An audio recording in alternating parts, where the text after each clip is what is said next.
Katika maisha yetu halisia kuna watu wana mitazamo miwili, watu ambao wana mitazamo chanya, lakini pia watu ambao wana mitazamo asi. Sasa watu ambao wana mitazamo chanya tunaoita optimist, ni watu ambao wana mitazamo chanya, lakini pia tuna watu ambao wana mitazamo asi tunaoita pessimist. Optimism ni tabia ya kutazama mambo kwa mtazamo chanya. Kwa kila mtu ambaye akiona jambo lolote anaona kwa mtazamo chanya, anaona kuna mafanikio, kuna hela, huyo mtu tunamuita ni optimistic. Manake yeye ana mtazamo chanya.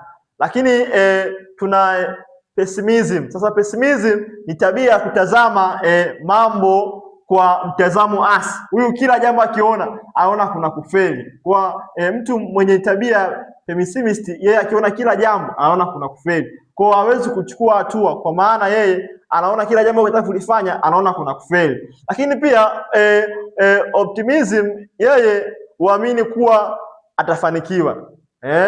Watu ambao ni optimistic people wanajua kuwa wanapofanya jambo lolote aidha kwa muda mrefu wanaona mafanikio, wanaona kuwa kuna mafanikio mbeleni. Lakini pessimist people wao huamini kuwa mambo huenda kuwa yasifanikiwe. Yaani wao wanaona kuwa mambo yasiweze kufanikiwa. Yaani wao sababu wana mtazamo asi, waona kila jambo wakilifanya watafeli. Kwa maana yake hawatafanya hilo jambo. Yaani hawatafanya hilo jambo.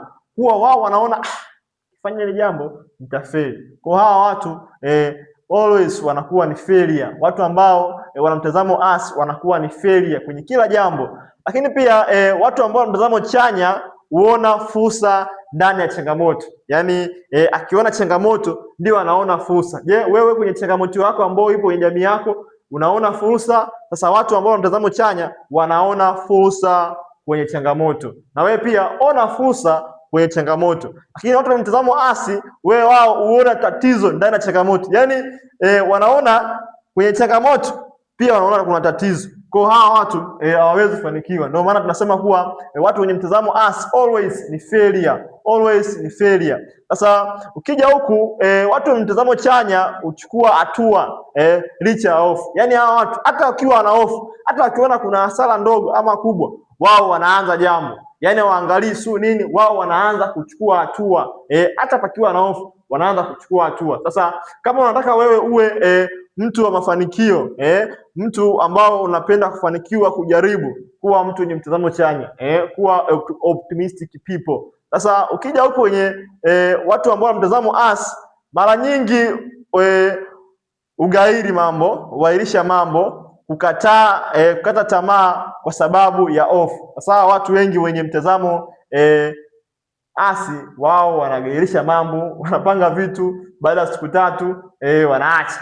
Wanafungua biashara, baada ya siku 2 wao wanaiacha. Wanafanya jambo fulani, baada ya siku ngapi wanaacha. Sasa hawa watu always ni failure. Wao kwanza wanagairisha mambo, lakini pia wanakuwa na hofu kubwa kwenye kuanza jambo, wanakuwa na hofu kubwa, wanaona failure kabla ya kuanza. Lakini watu wenye mtazamo chanya, wao hata kabla ya kuanza wao wanaona mafanikio. Sasa ili ufanikiwe na ili kwenye kila jambo, aidha kwenye elimu, kwenye biashara, kwenye sekta ya afya, kwenye kila sekta, kwenye kila aina ya jambo unataka ulifanya, lazima uwe na mtazamo chanya.